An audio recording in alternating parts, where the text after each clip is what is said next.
ਕਲਾਮ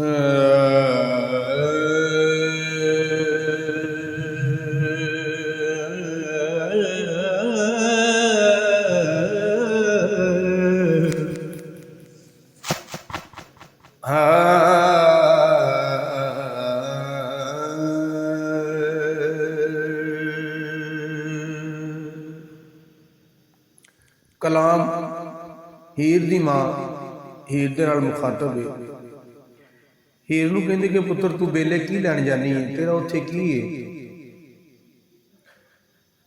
ਉਹਨੂੰ ਸਮਝਾਉਂਦੀ ਹੈ, ਉਹਨੂੰ ਕੁਛ ਮਤ ਵਾਲੀਆਂ ਗੱਲਾਂ ਦੱਸਦੀ ਹੈ। ਤੇ ਕਹਿੰਦੀ ਕਿਵੇਂ ਆ, ਸੈਯਦ ਵਾਰਿਸ ਸ਼ਾਹ ਸਰਕਾਰ ਰਹਿਮਤੁल्लाह अलैह ਨੇ ਕੀ ਲਿਖਿਆ, ਮਲਕੀ ਹੀਰ ਨੂੰ ਆਖਦੀ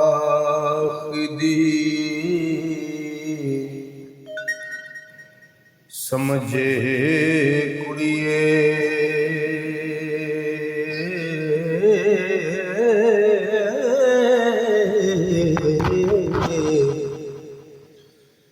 ਨੀ ਗੱਲਾਂ ਕਰ ਲਈਏ ਜ਼ੋਰ ਹੁਤ ਗਾਣੀਆਂ ਨੀ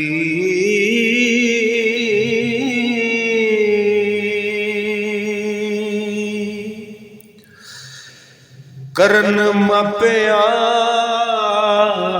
ਨਾਲ ਜਵਾਬ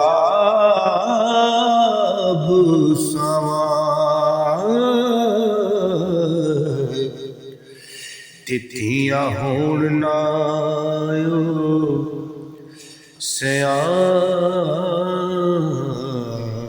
ਸਿਆਣੀ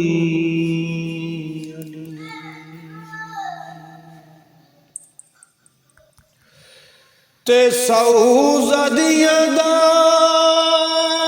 ਚੱਲ ਹੋ ਪਕੜਤੀਆਂ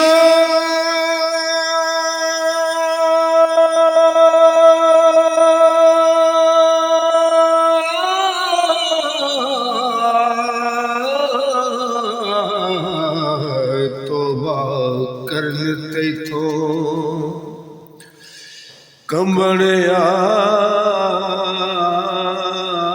ਕੰਬਣਿਆਲੀਆਂ ਨੀ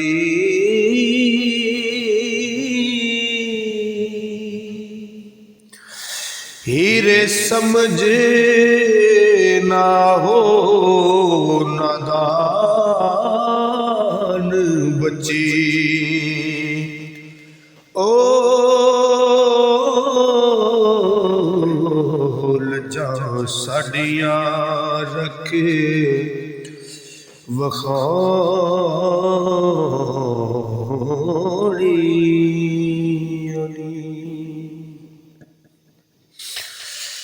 ਤੇ ਸ਼ਰਾ ਨਬੀ ਰਸੂਲ ਦਾ ਵੇਖ ਮਸਲਾ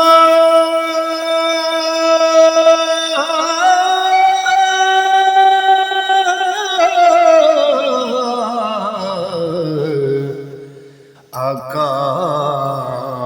ਦੋਜ਼ਖਾਂ ਵਿੱਚ ਹੋ ਝਲਕਾਣੀਆਂ ਨੀ ਕਰੇ ਨਿਤ ਮੁਤਾਲਿਆ ਇਲਮ ਦਾ ਤੂੰ ਤੇ ਗੱਲਾਂ ਜਾਹਿਲਾਂ ਨੂੰ ਸਮਝਾਉਣੀ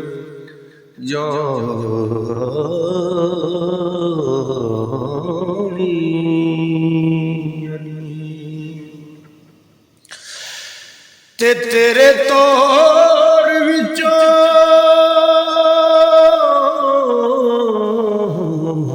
ਯੋ ਦਿਸਦਾ ਏ ਤੇਰੇ ਤੋਰ ਵਿੱਚੋਂ ਹੋ ਦਿਸਦਾ ਏ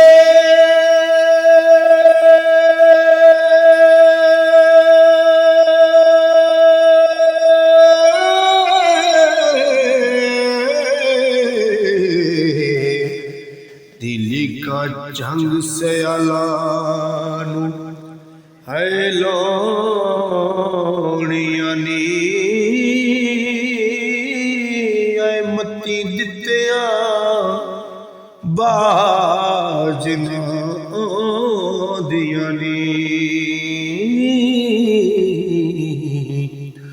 ਤੇ ਵਾਰਿਸ ਸ਼ਾਹ ਨੇ ਜਿਹੜੀਆਂ ਰਾਹ